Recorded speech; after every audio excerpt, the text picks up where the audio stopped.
Hey guys, welcome back to MLB 22, the show, Red Sox franchise mode. This is going to be an very important episode because there are a lot of personnel change in this episode. First of all, I did consider about having Jesse Winker in, which means Verdugo might be on his way out, and of course Chris Bryant seems to be on the trading block, which means he could be available. But based on what I'm looking for in terms of the players, I don't want any more like right-handed batters. Instead, I go for a left-handed batter, Christian Yelich, of course, the former MVP. I forgot which year he got that MVP on. I think maybe 2020 or 2019.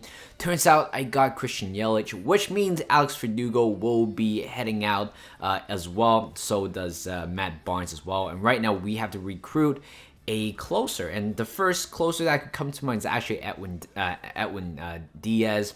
Right there, we got him just like that. And later on, right now, I have to get rid of Ryan Brazier and also Rich Hill. Both of them are pretty much the weakest link in their positions. So I decided to go for Tyler Rogers, actually sending both Rich Hill and also Ryan Brazier out. And right now, that was pretty much it. We got 3 more trades in before the trade deadline. I'm pretty sure we are around 2.5 weeks away from the official trade deadline. But again, I was thinking about leaving it till the last day, but I feel like I've been ranting about having a very poor bullpen overall. So I've decided to actually, close my eyes and go for it. And Edwin Diaz, and of course Edwin Diaz, who was tied to Rogers, and of course Jake Diekman right here in this specific case, it's gone as well. Again, he is not having a particular good season for us, to be honest. Despite he only have a few appearances, but based on what we have, I feel like we have decided, or I have decided, to promote Tanner Houck to a much better position. Of course, at the 7th inning guy, of course, he was a starting pitcher. And, right now I'm just throwing him as a reliever. And later on, we have called up a very young player right here, Luis Campillo, a starting pitcher with he's a lefty, he's a southpaw, which means he is replacing Rich Hill in that case, which means I can go over it with you guys a little bit right here. It is going to be, again, it's a big personnel change, which means Michael Wacha will be demoted to the relieving role, and Corbin Martin will be coming back up again, and so does Luis Campillo. I feel like we need another lefty in the rotation to kind of balance everything out. And of course, the bullpen has been pretty much the same. We have Matt Strom, we have Garrett Whitlock, we have Tyler Rogers, Edwin Diaz, Tanner Houck, probably a few more. Didn't really catch that, but unfortunately, Verdugo, I haven't been quite enjoying using him lately. It's just the fact that I'm not getting too much from him. That's the thing, and I feel like he only hit 1 home run. That was about it. And later on, I did put him in the 7th batter or 8th batter role. Just didn't quite adapt to that role, unfortunately. So, and he still has 1 year in his contract, and of course, I know he is a popular fan figure, but at this moment, it's all about having fun, trying to get as many players as we want to be. Honestly, at one point, I didn't quite realize the fact that we don't have many switch hitters nowadays. I don't see it very often. Like on the Red Sox, we only have Rutschman. That was about it. But when you consider it, when you take a closer look, we don't, or the Red Sox doesn't really have a lot of switch hitters. And hopefully, I want to bring that spirit back, but unfortunately, we can't quite do it. Instead, we kind of overloaded with the power against right-handed batter. And of course, Christian Yelich has good power, good speed, good contact, pretty much a 5-tool player, if you guys didn't say. But of course, the proper 5-tool player that we have right now in this MLB generation is Byron Buxton. But of course, I don't need another center fielder at this point. Getting Harrison Bader earlier on, but that was pretty much a squad that that might take us to the playoffs. Again, we still not quite sure whether if we have done, we're done with the business, but it's really tough to say. We still have approximately around 70 games to go. Actually, like 69 more games to go. So we still have quite a lot of games to go. But honestly, I did turn on the injury frequency slider, which means there'll be more players getting injured, and of course a lot of more rotational changes here and there, depends on the personnel needs in the MLB squad. But right here, the unfortunately the trade doesn't necessarily reflect performance right here. Corbin Martin getting a call back once again, unfortunately having a stinker right here, giving up another home run. Second home run he has given up today, and the Rays has extended the lead right here to 7-1. Again, Arosa Reina with a solo home run right there. And that will be the end. And Michael Wacha, of course, coming back from the relieving role again.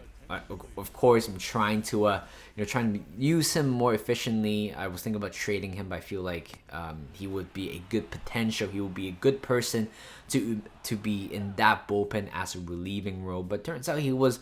I hope he's going to do fine. But apparently, right now, the starting job will not be for him at this moment. And unfortunately, and right here, Christian Yelich got his first hit. In his first at bat, he was actually leading off in today's game, but later on just has been quite quiet, and later on Michael Wacha gives up another run. When you're 8-1 down at the bottom of the fifth, to be honest, you know that is not your day 100% for sure. 3-2 count right here to Rafael Devers. He launches this one to right field. Seems to be over the wall right there. Again, we are playing against Corey Kluber. We never had a very good experience. We never had a good game against him because honestly, he is such a great pitcher, to be honest. But the fact that every time we play against him, we just could barely score any runs, and just like that, he is still dominating us despite giving up 2 runs. But Michael Wacha is trying to maintain the deficit. Yeah, he gave up a run early on, but that was about it. Bottom of the 6th right here. Michael Wacha didn't give up a run. Congrats to him. 1-2 count right here to Johan Mises. Chases that one. A very poor pitch selection to chase right there. For the first out in this inning, here comes Christian Yelich. 1-1 count with a man on first and second, and he grounds this one for a ground out, and leaving 2-man strand, unfortunately. 2-2 count to Mike Susino, and he struck out swinging with the curveball at the bottom of the zone. Michael Wacha seems to be okay, but later on, I feel like Tanner Houck, it's the time for him to actually come out and shine, trying to give him a much more relieving role. Of course, there is a rumor, or actually I was thinking about extending his contract for next season. You guys know that for the franchise mode, I only do it for the 2022 season. I'm not going to do a 2023 season. Again, it's more of a reflection of what is happening right now with the Red Sox in real life, but of course it's completely different. But it's more about having fun. And right here, Sam Bogarts could have just played it in the run, or at least played it in a run or something like that. Made contact with the ball, he couldn't. Instead, here comes Michael Conforto, lines this one to left field, hit pretty well, but unfortunately, right at Austin Meadow for a third out. Bottom of the 8th, 1-2 count to Yandy Diaz. He swung at out one, a slider outside the zone for the third out. For the first out right there, Tanner Houck again looks to be looking very good with his relief appearances, striking out another player, Cooper Kinley. Back-to-back K for Tanner Houck for a second out. And here comes Randy Rosarena, and he went down swing with the slider outside the zone. A strikeout the side for Tanner Houck to move on to the top of the 9th right here. The last half of the inning, looking to play it in a few runs if we can. If not, probably just probably go home and cry at this point. Hernandez went down swing with the circle change at the bottom of the zone, unfortunately. And here comes Christian Yelich with his 5th at bat, and he jams himself right there with a fly ball to left field. But that was about it. 8-2 was his final score, and Tampa Bay Rays has taken, I believe that would be the second game of this 4-game series. So far, the series is tied. Last time out, we did good, but honestly, just unfortunately today, didn't really do very well despite making those trades. And I felt like today would have been this episode would have been a great message for the fans, saying that, we have a much better bullpen. Instead, we didn't even have a chance to use the newly acquired player. But that was about it. 8-2 was final score. Corbin Martin with an L. But of the game, Austin Meadows 2 for 4 with a home run and a double.